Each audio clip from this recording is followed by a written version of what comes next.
ನಮಸ್ಕಾರ. ಉತ್ತರ ಕರ್ನಾಟಕ ನ್ಯೂಸ್ನ ಡಿಜಿಟಲ್ಗೆ ಸ್ವಾಗತ. ನಾನು ಹನುಮಂತ್ ದೇಶ್ಮುಖ್. ಕಂದಾಯ ಇಲಾಖೆಯು ಕೈ ಬರಹದಲ್ಲಿ ಬಹು ದಾಖಲೆ ನೀಡುವಂತಹ ವ್ಯವಸ್ಥೆಗೆ ತಿಲಾಂಜಲಿ ಹಾಡಿದ್ದು ಡಿಜಿಟಲ್ ರೂಪದಲ್ಲಿಯೇ ವಿತರಿಸುವುದನ್ನು ಕಡ್ಡಾಯಗೊಳಿಸಿದೆ. ಈಗಾಗಲೇ ಡಿಜಿಟಲ್ ಭೂ ದಾಖಲೆಗಳ ವಿತರಣೆ ಶುರುವಾಗಿದೆ. ಇನ್ನು ಮುಂದೆ ಎ ಮತ್ತು ಬಿ ವರ್ಗದ ಭೂ ದಾಖಲೆಗಳನ್ನು ಸಾಂಪ್ರದಾಯಿಕ ದೃಢೀಕೃತ ನಕಲು ಪ್ರತಿ ಅಥವಾ ಕೈ ಬರಹದ ದಾಖಲೆ ನೀಡುವ ಬದಲಾಗಿ ಡಿಜಿಟಲ್ ರೂಪದಲ್ಲಿಯೇ ಸಿಗಲಿದೆ. ಸದ್ಯ ರಾಜ್ಯದ ಎಲ್ಲ 240 ತಹಶೀಲ್ದಾರ್ ಕಚೇರಿಗಳಲ್ಲಿ ಡಿಜಿಟಲ್ ದಾಖಲೆ ನೀಡಲಾಗುತ್ತಿದ್ದು ಶೀಘ್ರವೇ ರಾಜ್ಯದಲ್ಲಿರುವಂತಹ 700 ಅಟಲ್ಜಿ ಜನಸ್ನೇಹಿ ಕೇಂದ್ರಗಳಿಗೂ ಕೂಡ ಅಂದ್ರೆ ನಾಡ ಕಚೇರಿಗಳಿಗೂ ಕೂಡ ವಿಸ್ತರಿಸಲು ಕಂದಾಯ ಇಲಾಖೆ ಮುಂದಾಗಿದೆ. ಅರ್ಜಿದಾರರು ಕೋರುವ ಭೂ ದಾಖಲೆ ಈಗಾಗಲೇ ಸ್ಕ್ಯಾನ್ ಆಗಿ ದೃಢೀಕರಣಗೊಂಡ್ರೆ ಒಂದೇ ದಿನದಲ್ಲಿ ಡಿಜಿಟಲ್ ದಾಖಲೆ ವಿತರಣೆ ಆಗಲಿದೆ. ಒಂದೊಮ್ಮೆ ಸ್ಕ್ಯಾನಿಂಗ್ ಪ್ರಕ್ರಿಯೆ ಆಗದಿದ್ರೆ 7 ದಿನದೊಳಗೆ ಡಿಜಿಟಲ್ ದಾಖಲೆ ವಿತರಣೆ ಆಗಲಿದೆ. ಇದರಿಂದ ಭೂ ದಾಖಲೆಗಳನ್ನು ಯಾವುದೇ ಅಡಚಣೆ ವಿಳಂಬವಿಲ್ಲದಂತೆ ಪಡೆಯಲು ಅನುಕೂಲವಾಗಲಿದೆ. ರಾಜ್ಯದ ಜನರ ಭೂ ದಾಖಲೆಗಳನ್ನು ಡಿಜಿಟಲ್ ರೂಪದಲ್ಲಿ ಸಂರಕ್ಷಿಸುವ ಉದ್ದೇಶದಿಂದ ಕಂದಾಯ ಇಲಾಖೆ ಈಗಾಗಲೇ ಭೂ ಸುರಕ್ಷಾ ಯೋಜನೆಯನ್ನ ಜಾರಿಗೊಳಿಸಿದೆ.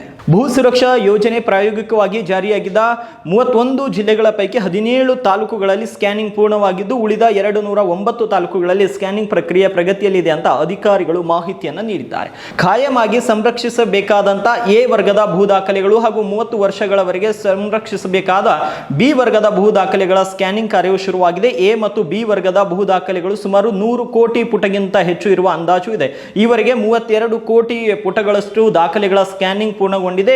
ಬಾಕಿ ಉಳಿದ 68 ಕೋಟಿ ಪುಟಗಳ ಸ್ಕ್ಯಾನಿಂಗ್ ಪೂರ್ಣಗೊಳಿಸಲು ಸಾಕಷ್ಟು ಸಮಯ ಬೇಕಾಗುತ್ತೆ. ಹಾಗಾಗಿ ಡಿಜಿಟಲ್ ರೂಪದಲ್ಲಿಯೇ ಭೂ ದಾಖಲೆ ವಿತರಣೆ ಕಡ್ಡಾಯಗೊಳಿಸುವ ಮೂಲಕ ಬಾಕಿ ಭೂ ದಾಖಲೆ ಪುಟಗಳ ತ್ವರಿತ ಸ್ಕ್ಯಾನಿಂಗ್ ಪ್ರಕ್ರಿಯೆಗೆ ಚಾಲನೆಯನ್ನು ನೀಡಲಾಗಿದೆ. ಸದ್ಯ ದೃಢೀಕೃತ ನಕಲು ಪ್ರತಿ ವಿತರಣೆ ಹಿಂದೆ ಇಲಾಖೆಗಳಲ್ಲಿ ಭೂ ದಾಖಲೆಗಳನ್ನ ಕ್ಯಾಟಲಾಗಿಂಗ್ ಅಥವಾ ಇಂಡೆಕ್ಸಿಂಗ್ ವ್ಯವಸ್ಥೆ ಅಡಿಯಲ್ಲಿ ಗಣೀಕರಿಸುವ ಪ್ರಕ್ರಿಯೆ ಶುರುವಾಗಿತ್ತು. ಆದರೆ ನಿರ್ದಿಷ್ಟ ರೆಕಾರ್ಡ್ ರೂಮ್ ನಲ್ಲಿ ಯಾವೆಲ್ಲ ಪ್ರದೇಶದ ಭೂ ದಾಖಲೆಗಳು ಯಾವ ಕಡತದಲ್ಲಿ ಯಾವ ಜಾಗದಲ್ಲಿ ಯೋಜಿತ ಮಾಹಿತಿಯನ್ನ ಕಂಪ್ಯೂಟರ್ ನಲ್ಲಿಯೇ ಪತ್ತೆ ಹಚ್ಚುವ ವ್ಯವಸ್ಥೆಯನ್ನ ರೂಪುಗೊಂಡಿತ್ತು. ಆದರೆ ಇನ್ನು ಮುಂದೆ ಎಲ್ಲವೂ ಕೂಡ ಈಗ ಡಿಜಿಟಲ್ ಆಗಿ ಸಿಗಲಿದೆ ಅನ್ನೋ ಒಂದು ಮಾಹಿತಿ ಅಪ್ಡೇಟ್ ಆಗಿರುವಂತದ್ದು.